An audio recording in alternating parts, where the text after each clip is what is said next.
অনেক সহ্য করছি, আর সহ্য করবো না। এখন আমার বাড়ি থেকে বাইরে দিবি। যা যা, এনে ধর, ডাকলে যা। এটা আমার বাড়ি, এটা কোনো এতিমখানা না। এতদিন তো আমার মামার বাচ্চা আছে, লেখা কিচ্ছু কই নেই। এনো ভাইরা, ভাবি তুমি আমাকে বাড়ি থেকে বের করে দিও না। তুমি যদি আমাকে বাড়ি থেকে বের করে দাও তাহলে আমি কোথায় যাব? আমার তো যাওয়ার আর কোনো জায়গা নেই। তুই কই যাবি তুই জানো? তোর বাপ মাই তো তোর জন্ম দিয়া আমাকে গাড়ির মধ্যে ফালাই দিয়ে গেছে, মরার সময় একটা টাকাও দিয়ে থুয়ে যায়নি। তোর না এতদিন আমি ফ্রিতে খাওয়াইছি, আর খাওয়াইতে পারবো না। যা বাইরে আমার বাড়ি থেকে। ভাবি আমাকে দয়া করো, আমাকে তোমার এই বাড়িতে থাকতে দাও। আমি এতিম, এই দুনিয়াতে আমার কেউ নাই। তুমি যদি আশ্রয় না দাও তাহলে আমি কোথায় যাব? আমার তো যাওয়ার কোনো জায়গা নাই। এই ছাড়, এই উঠ। তোর তো বিয়ার বয়স হয়ে গেছে। হ্যাঁ, টাকা হলে একটা বুড়া বেটা দেখা বিয়া বয়ে যা। তাছাড়া তোর রূপ যৌবন তো অনেক আছে।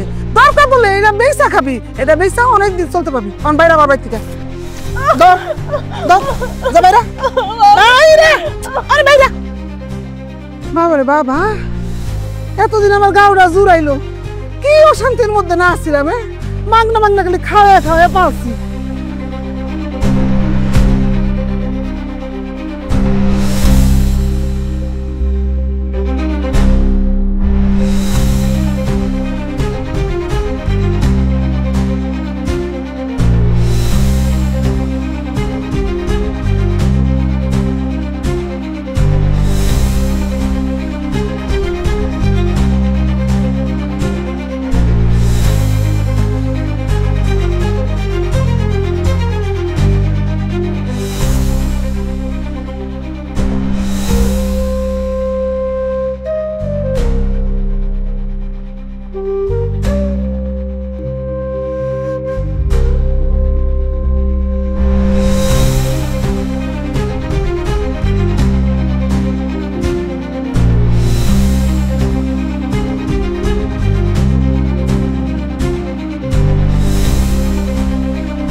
কি ব্যাপার আলিকা, তুমি এভাবে কান্না করতেছো কেন?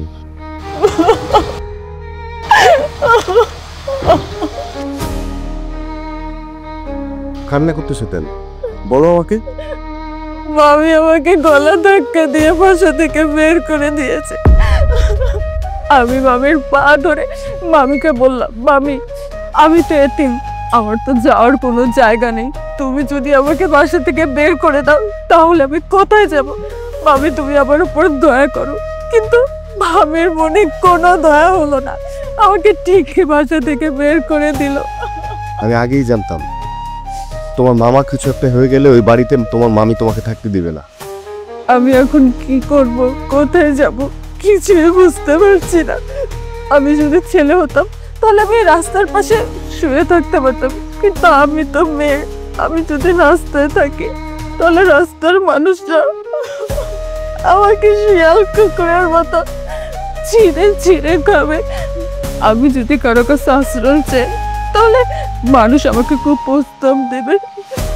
আচ্ছা, আমার মতো যারা এতিম, যাদের যাওয়ার কোনো জায়গা নেই, তাদেরকে এতিমখানায় থাকতে দেয়? বলো না, তুমি কি এমন কোন এতিমখানার ঠিকানা জানো কিনা, বলো না। আনিকা তুমি এটা কি বললা?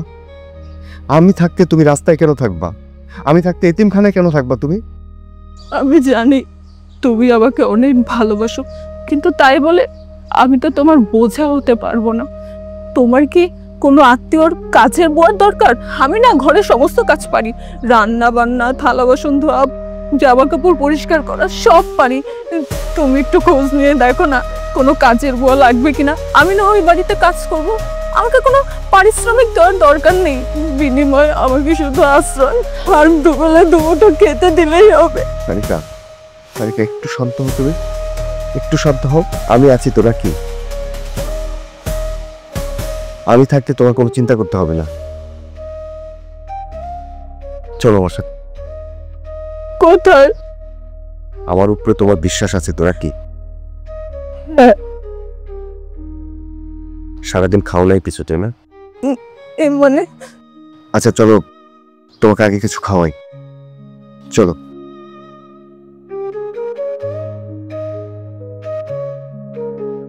কি করবো বলো বাব, আশেপাশে তো ভালো কোনো রেস্টুরেন্ট নেই, এটা একটু কষ্ট করে খাও। তাড়াহুড়া করতেছো কেন? গলায় আটকাবে তো। খুব ক্ষুধা লেগেছে। আরেকটা রুটি কলা দিব?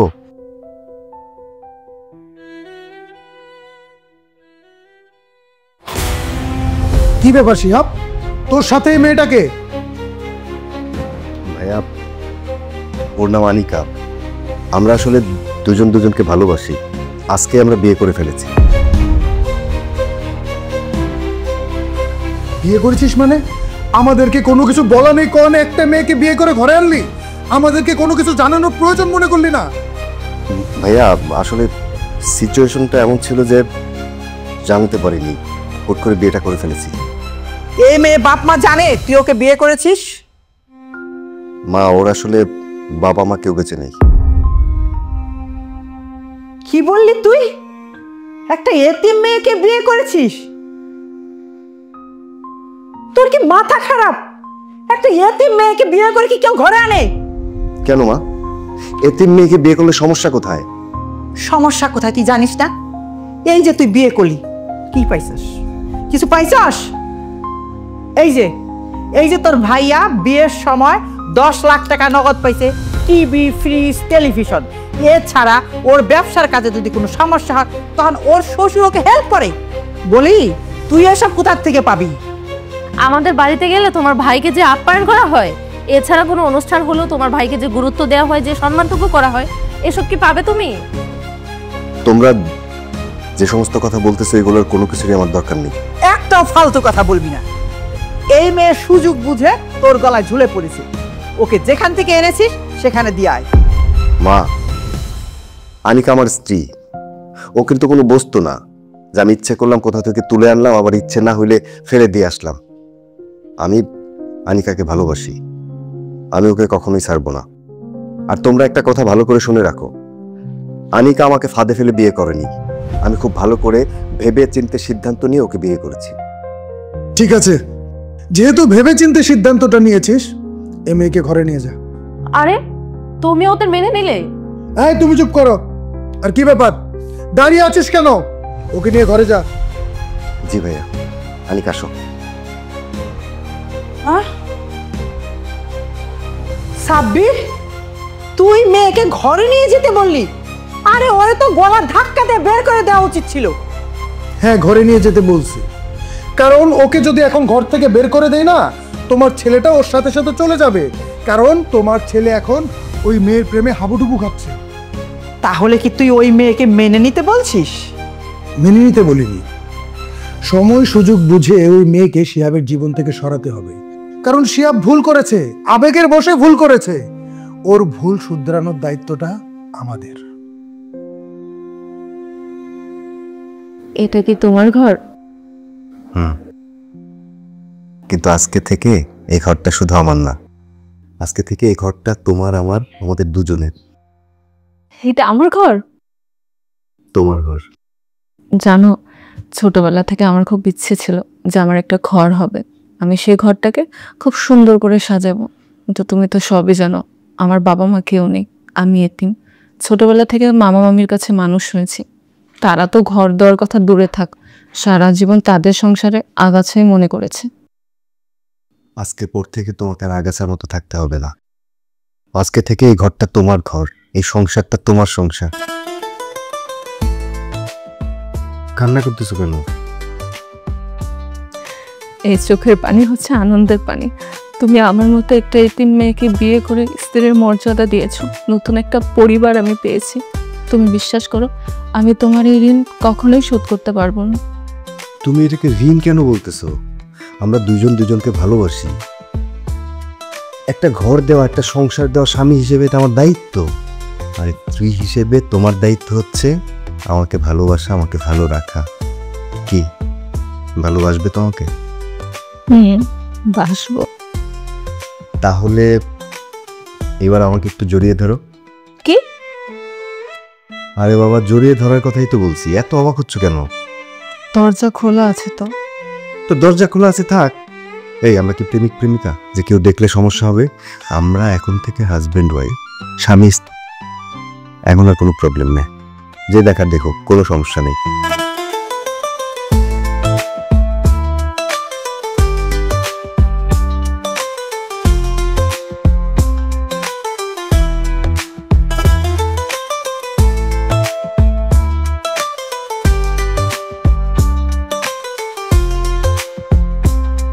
আনিকা, তুমি নাস্তা করতে বসতেছো না কেন? বসো, সবার সাথে নাস্তা করো।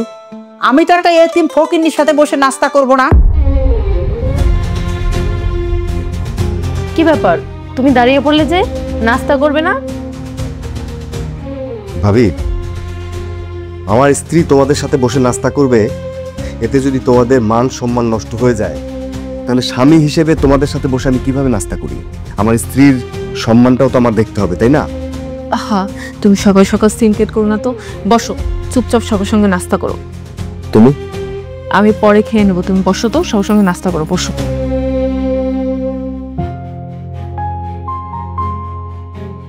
আচ্ছা, তুই নিজের ইচ্ছায় বিয়ে করেছিস, ভালো কথা। তুই আমার ছোট ভাই, তোর খরচ ভরণ পোষণ সবকিছু না হয় আমি চালাই, কিন্তু আমি তো তোর বউয়ের খরচ দিতে পারবো না। বিয়ে শাদী করেছিস, এখন একটা চাকরি বাকরি খোঁজ। আর তুই যে কাজটা করেছিস না, একদম ভালো করিসনি। বেয়াদবি মাপ দিবেন ভাইয়া। আমি মানছি আপনি শিহাবের বড় ভাই, কিন্তু খাওয়ার সময় কাউকে শাসন করতে নেই। আপনার যদি শাসন করার থাকে তাহলে ওর খাওয়া শেষ হোক, তারপর না হয় শাসন করবে। আয়, তুমি চুপ করো, আমাদেরকে জ্ঞান দিতে এসো না। আচ্ছা, বড়দের সাথে কিভাবে কথা বলতে হয় এই শিক্ষা কি তোমার বাবা মা তোমাকে দেয়নি? শিখাবে কিভাবে? ওর তো বাবা মাই নাই। এই জন্য তো এতিম মেয়ে বিয়ে করতে নেই। একটা পরিবারের সাথে কিভাবে কথা বলতে হয়, আদব কায়দা ভদ্রতা, ও কিছুই জানে না। মা, ভাইয়া, তোমাদের যদি কিছু বলার থাকে প্লিজ আমাকে বইলো, আনিকাকে কোনো কিছু বলবা না। আনিকা চলো। বোরে একটা চাইটা তুলে। ওরে ভালোবাসা রে, ঢং দেখলে গা জ্বলে। মা খেয়ে নিন তো। হ্যাঁ, খাও। মা, শিহাবের জন্য আমার মামাতো বোনের কথা বলেছিলাম। আমার মামাতো বোন এই এতিম মেয়েটার থেকে কত সুন্দরী, কত স্মার্ট। আমার মামাও তো শিহাবকে অনেক পছন্দ করেছিল, এছাড়া 20 লক্ষ টাকাও দিতে চেয়েছিল। কিন্তু শিহাব কি করলো? বিয়ে করলো একটা এতিম মেয়েকে। সেখান থেকে কি পেল? শুনো বৌমা, শিহাবের জীবন থেকে ওই এতিম মেয়েটাকে তাড়াতে হবে। যদি তাড়াতে পারি তাহলে শিহাবের সাথে তোমার মামাতো বোনে বিয়ে দেওয়া যাবে। মা, আপনি শুধু এই এতিম মেয়েটাকে বাড়ি থেকে বের করেন, তারপর মামাকে কিভাবে রাজি করাতে হয় সেই দায়িত্ব আমার। মা, আপনার চা। আচ্ছা, শিহাবকে দেখলাম সেজেগুজে বাড়ি থেকে বের হলো, কোথায় গেল ও? ও একটা চাকরি খোঁজার জন্য বের হয়েছে। দোয়া করবেন যাতে ওর চাকরিটা হয়। শুনো মেয়ে, আমার ছেলে গলায় তো ঝুলে পড়েছো। কি ভেবেছো পায়ের উপরে পা তুলে বসে বসে খাবে? সেটি হবে না। এই বাড়িতে থাকতে হলে তোমাকে কাজ করেই খেতে হবে। আপনি আমার মায়ের মতো, নিজের মাকে কখনো মা বলে ডাকার সুযোগটুকু পাইনি। আপনাকে আমি আমার নিজের মায়ের জায়গায় বসিয়েছি। আপনার মনে একটু জায়গা পাওয়ার জন্য আপনি যা বলবেন আমি তাই করব। আমি কোনোদিন আপনার কথার অবাধ্য হব না। আপনি একটু বলে দেখেন কি করতে হবে, আমি সব করতে পারবো। আর এই সংসারটা তো আমারও সংসার, নিজের সংসারের কাজ নিজে করব না, এটা কি কখনো হয়? শোনাও, এইসব কথা বলে আমার মন গলাতে পারবে না। বাড়ির কাজের মেয়েকে বেতন দিয়ে বিদায় করে দিয়েছি, এখন বাড়ির সমস্ত কাজ তোমাকেই করতে হবে। শোনো, আমি তোমাকে বুঝিয়ে বলছি। স্পষ্ট ভাষায় বলতে গেলে আমাদের বাসার এখন নতুন কাজের মেয়ে তুমি। যাও, এখন গিয়ে রান্না বান্না করো, তারপরে বাথরুম ধুবে, ঘর মুছবে, বাসার সমস্ত কাজ তোমাকেই করতে হবে। জি মা। দাঁড়িয়ে না থেকে কাজে লেগে পড়ো, যাও। তোকে আমি এক মুহূর্ত শান্তিতে থাকতে দেব না। তোর জীবন আমি 4 নাম্বারিয়ে ছাড়বো।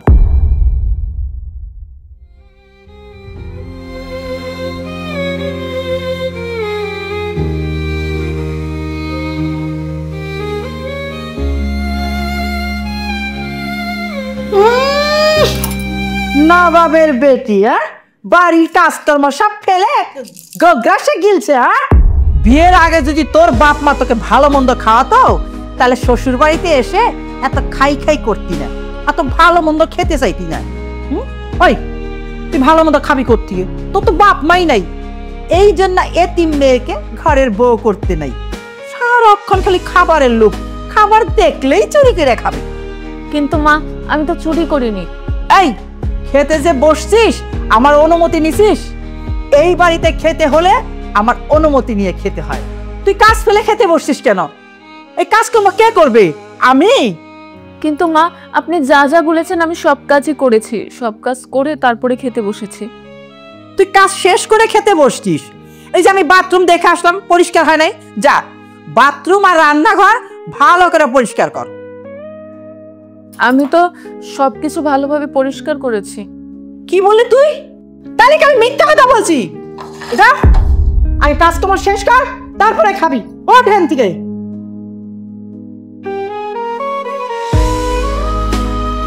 তোরে আমি খাওয়াবো? হ্যাঁ, তোর এই খাবার আমি ডাস্টবিনে ফেলাবো।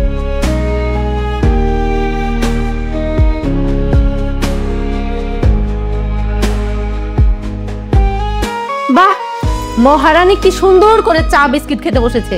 এই, তুই যে বিস্কিটের প্যাকেট এখানে নিয়ে এসে খাচ্ছিস, আমাকে বলেছিলি? আসলে ভাবি, আমি সকাল থেকে কিচ্ছু খাইনি, বাড়ির সমস্ত কাজ করেছি, খুব ক্ষুধা লেগেছে। আমি আমার নিজের জন্য যে ভাত রেখেছিলাম, মা না ভুল করে সেটা ডাস্টবিনে ফেলে দিয়েছে, তাই একটু চা বিস্কুট খাচ্ছিলাম। এই শোন, এই বিস্কিটটা আমার স্বামীর টাকায় কিনে এনেছে আমার জন্য।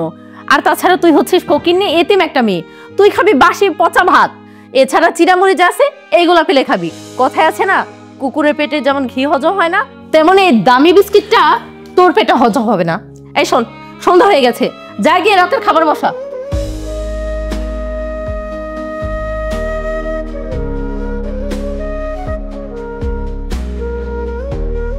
আনিকা, ক্ষুধা লাগছে তো, খাবারটা নিয়ে আসো না তাড়াতাড়ি।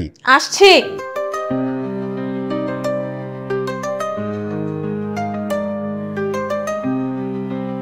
তোমার বাসায় ফিরতে এত লেট হলো কেন? চাকরির খোঁজে সারাদিন এই অফিস ওই অফিস করলাম। চাকরির কোনো ব্যবস্থা হলো? না, হয় নাই এখনো, হয়ে যাবে। আচ্ছা ঠিক আছে, তুমি খেয়ে নাও। তুমি খাবে না?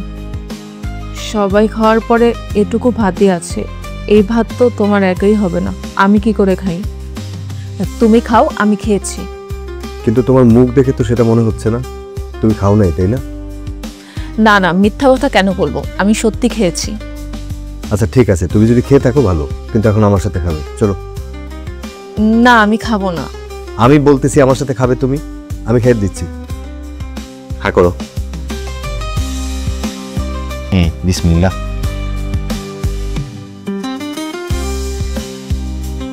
না, আর একটু না, পানি খাও। তুমি খাও।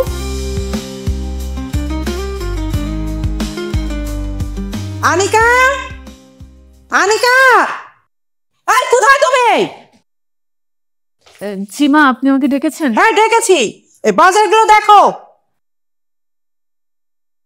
ও মা, এত বাজার কে আনলো মা? কে আবার করবে? আমার বড় বৌমার বাপের বাড়ি থেকে পাঠিয়েছে, তার বাপে তাদের গ্রামে টাটকা শাক সবজি মাছ মাংস দুধ সবকিছু তার মেয়ে আর মেয়ের জামার জন্য পাঠিয়েছে। আমার ছোট ছেলে শিহাবের তো সে ভাগ্যও নেই যে শ্বশুর বাড়ি গিয়ে একটু আদর আপ্যায়ন পাবে। আহা মা, আপনি কেন বোঝেন না? আপনার ছোট ছেলে তো একটা এতিম মেয়েকে বিয়ে করেছে, সে সব জামাই আদর আপ্যায়ন পাবে কোথা থেকে? আচ্ছা, একই কথা বারবার তোমরা কেন উঠাও বলো তো? ভাবি, আমার কোনো জামাই আদর লাগবে না। আর প্লিজ, আনিকাকে ছোট করার জন্য এই সমস্ত কথা আর উঠাবা না। ভাবি আর মা তো ঠিক কথাই বলেছে, তুমি আমাকে বিয়ে করে তো কিছুই পাওনি, আর ভবিষ্যতেও কিছুই পাবে না। আমার ওইসবের লোভ নেই, কিচ্ছু লাগবে না আমার। আচ্ছা, তুমি মনে হয় চাকরি ইন্টারভিউ দিতে যাচ্ছ, তুমি বরং সেখানেই যাও। শাশুড়ি যার মধ্যে কি কথা হচ্ছে সেটা না শুনলে তোমার মনে হয় আমার কাছে ভালো হবে। তুমি এসব নিয়ে কোনো চিন্তা করো না, যাও। আচ্ছা, যাচ্ছি। সাবধানে যেও। শোনো, এখন এগুলো রান্না করে নিয়ে যাও, ভালো করে রান্না করবে। আর শোনো, একটু ঝাল বেশি করে দিও, আম্মা যেন আবার ঝাল খেতে পছন্দ করে। আচ্ছা।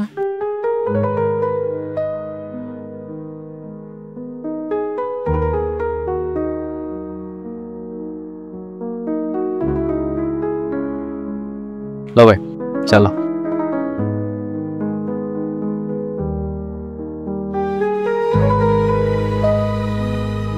কি হলো শেখ ভাই, চা খাইতেছো না? এত কিছু চিন্তা করতেছো? দেখো, কোনো চিন্তা করো না, সবকিছু ঠিক হয়ে যাবে। আনিকারে তো বিয়ে করে ঘরে উঠাইলাম, কিন্তু আমার ফ্যামিলির লোকজন ওরে মেনে নিতেছে না, বুঝছিস? আমি তো আমার পরিবারের লোকজনদের চিনি। আমি জানি যে উঠতে বসতে আনিকাকে ওরা কথা শোনাবে। কি করব বল, ভাইয়ার টাকায় সংসারটা চলে। আমি বড় মুখ করে আনিকার পক্ষ নিয়ে কিছু বলতেও পারি না। একটা চাকরি যদি পাইতাম না, তাহলে অন্য কোথাও ফ্ল্যাট নিয়ে আমি আনিকাকে আলাদা রাখতাম। জানিস, এই মেয়েটা ছোট সময় মা বাবা হারাইছে, এরপর মামার বাড়িতে অনেক কষ্ট করছে, অপমান সহ্য করে বড় হয়েছে। আমি কি চাই জানিস? আমি চাই আনিকাকে একটা সুন্দর জীবন দিতে। আচ্ছা, তুমি একটা কাজ করো, তুমি আমার মামার অফিসে যাও। মামার ম্যানেজারটা না টাকা পয়সা ঘাবলা করে পালিয়েছে, মামা একটা বিশ্বস্ত লোক খুঁজছে। তুমি আপাতত না হয় মামার ওখানে চাকরি করো, পরে বেটার কোনো চাকরি পেলে সেখানে চলে যাও। কি, আমি মামার সাথে কথা বলবো? তুই অনেক বড় উপকার করলি রে ভাই। তুই এক কাজ কর, তুই এখনই ফোন দে। ফোন দিয়ে না, ফোন দেওয়ার দরকার নাই, তুই চল। আমি আমি আমি এখনই যাব। এখনই যাবা? এখনই যাব, চল। ঠিক আছে।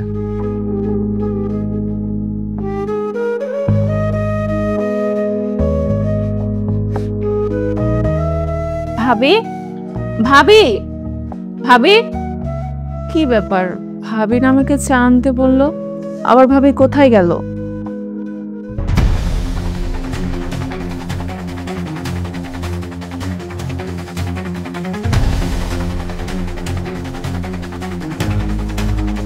ভাবির কানের দোলে ভাবে নিচে পড়ে আছে কেন? কিরে, তোর হাতে ওটা কি দেখি? এটা তুই কোথায় পেলি? ও, ঘরে আমি নেই আর এই সুযোগে তুই আমার স্বর্ণের জিনিসটা চুরি করতে এসেছিস? ভাবি, আপনি এসব কি বলছেন? আপনার কথা তো আমি কিছুই বুঝতে পারছি না। আমি চুরি করব কেন? চুপ থাক। মা, মা, এইদিকে এসে দেখে যান আপনার ছোট বৌমার কাণ্ড। ভাবি, বিশ্বাস করেন আমি চুরি করিনি। এই যে মা, দেখুন, আমি রুমে ছিলাম না আর এই সুযোগে আপনার ছোট বৌমা আমার এই স্বর্ণের দুলটা চুরি করতে যাচ্ছিল। না ভাবি, আমি চুরি করিনি, দুলটা নিচে পড়েছিল। আচ্ছা, স্বর্ণের জিনিস বুঝে ফ্লোরে পড়ে থাকার জিনিস? এই ফকিন্নির বাচ্চা, স্বর্ণের জিনিস দেখেছিস কখনো? ভাবি, আমি চোর না, আমি চুরি করিনি।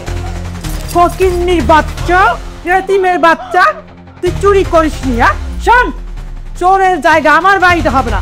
বেরো, বেরো, বেরো, বেরো।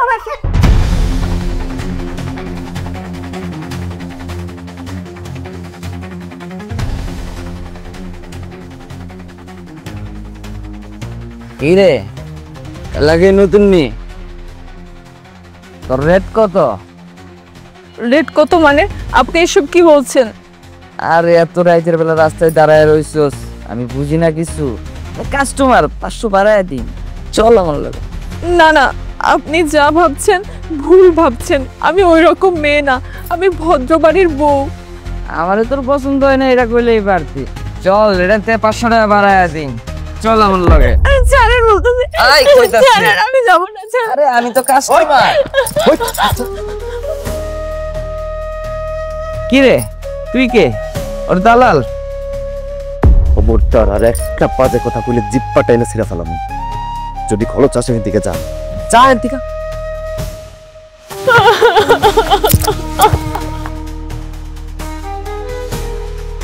তুমি ঠিক আছো তো? চলো।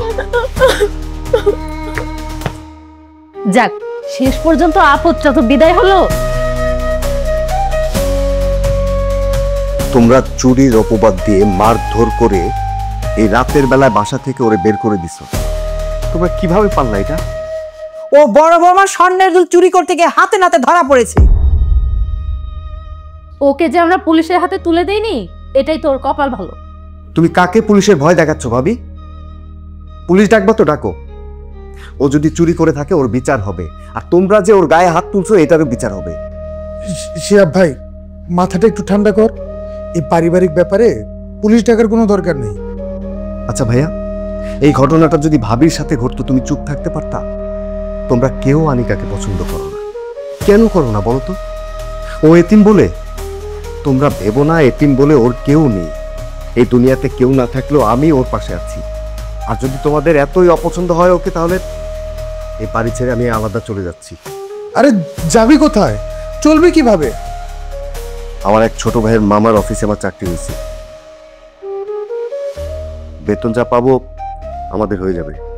নিজে একটা এতিম, তাই পরিবার কি জিনিস সেটা তুমি বোঝো না, তাই তুমি আমার ছেলেটাকে আমার কাছ থেকে আলাদা করতে চাচ্ছ।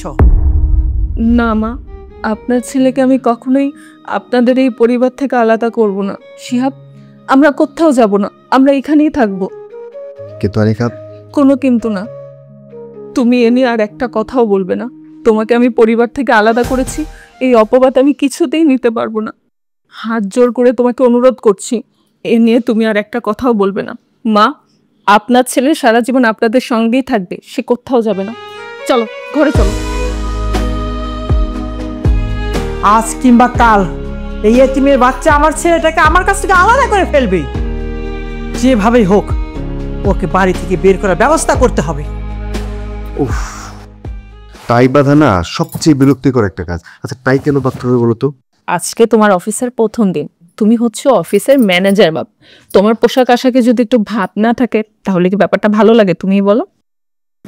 শোনো না, তোমাকে বাসায় একা রেখে যেতে মন চাচ্ছে না।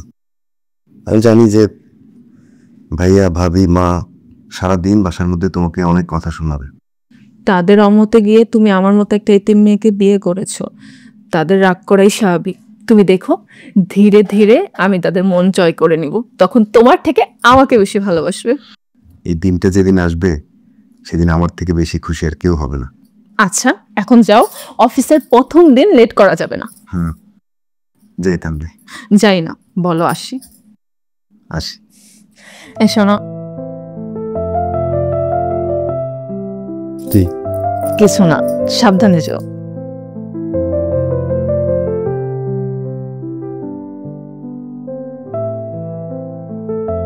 তোমার মামার সাথে কথা বলো, তোমার মামাতো বোনের সাথে শিহাবের বিয়ে দিব। তুমি ওই এতিমের বাচ্চাটার একটা ব্যবস্থা না করতেই মামার সাথে কথা বলতে বলতেছো? ওর ব্যবস্থা আমি আজকেই করতেছি। দেখো আনিকা, আনিকা। জি ভাইয়া, আপনি আমাকে ডাকছেন? হ্যাঁ শোনো, আমরা সিদ্ধান্ত নিয়েছি জ্যোতির মামাতো বোনের সাথে শিহাবের বিয়ে দিব।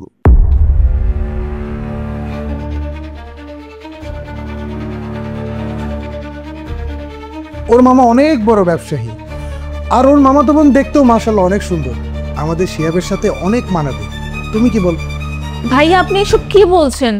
শিহাবের বউ তো আমি থাকতে শিহাবকে অন্য একজনের সঙ্গে বিয়ে দিবেন মানে?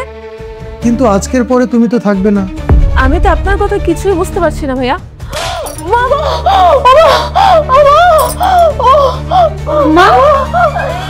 এটা আপনি কি করলেন?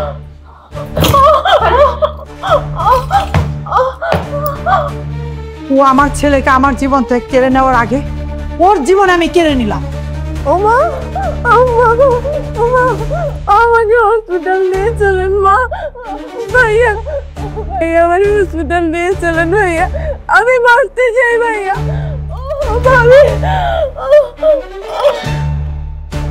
মা, ওকে হসপিটালে নিতে হবে, না হলে ও মারা গেলে আমাদের জেল হবে, ফাঁসি হবে।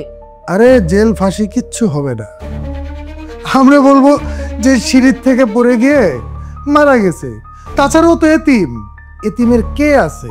আচ্ছা তুমি বলো তো, ওর কে এমন আছে আত্মীয় স্বজন যে ওর হয়ে মামলা করবে, কোর্টে গিয়ে ওর জন্য লড়বে? আচ্ছা তুমি কি রাস্তার মধ্যে কখনো পাগল দেখছো না? এই টোকায় পাগল অসহায় যারা আছে, এরা কেউ যদি মারা যায় তাদের নিয়ে কেউ মাথা ঘামায়? রাস্তার টোকায় পাগল আর এতিমের মধ্যে পার্থক্য কি? কোনো পার্থক্য নাই। আর যদি কোনো ঝামেলা হয়েও যায় আমরা টাকা দিয়ে সেটা শেষ করে ফেলবো। তা অবশ্য তুমি ঠিকই বলেছো। তাহলে এখন আমরা কি করব? কিচ্ছু করতে হবে না। ওকে এখন আমরা হাসপাতালে নিয়ে যাব। নিয়ে যাওয়ার পরে ওইখানে আমার পরিচিত লোক আছে, ঝামেলা ছাড়া ডেথ সার্টিফিকেট দিয়ে দিবে। তারপর ওকে নিয়ে বাসায় আসার সময় শিহাবকে কল করব। বাহ, খুব সুন্দর বুদ্ধি তো। চলো এটাই করি, ওকে এখন হসপিটালে নিয়ে যাই। চলো চলো।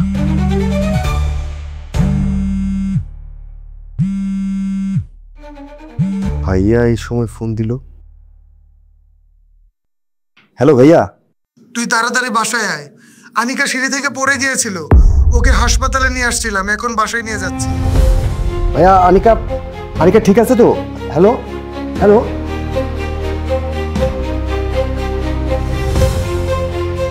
ভাইয়া আনিকা কই? কি হয়েছে আনিকা? কই আনিকা?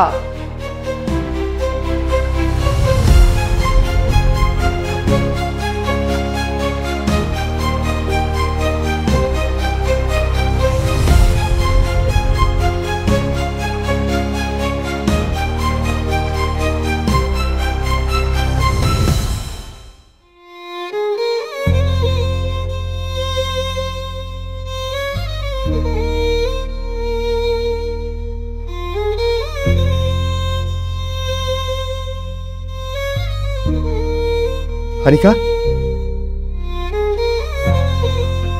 আনিকা কি হয়েছে তোমার? কি হয়েছে তোমার? ভাইজান আনিকার কি হয়েছে? মা কি হয়েছে আনিকার? আনিকা কথা কো না কেন? আনিকা কথা কো, কথা কো আনিকা। আনিকা ওঠো, ওঠো, কি হয়েছে তোমার? আনিকার কি হয়েছে? আনিকা কথা কো না কেন?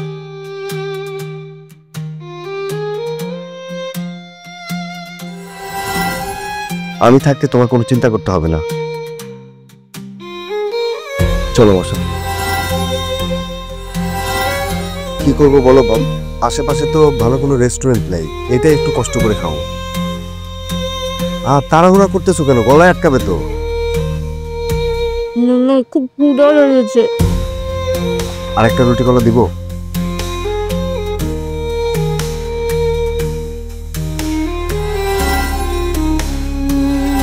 হ্যাঁ করো। বিসমিল্লাহ।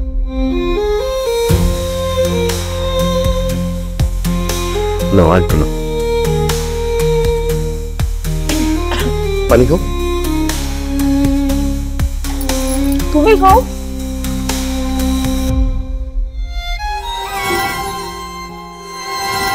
আসি। এই শোনো, কিছু না, সাবধানে যাও।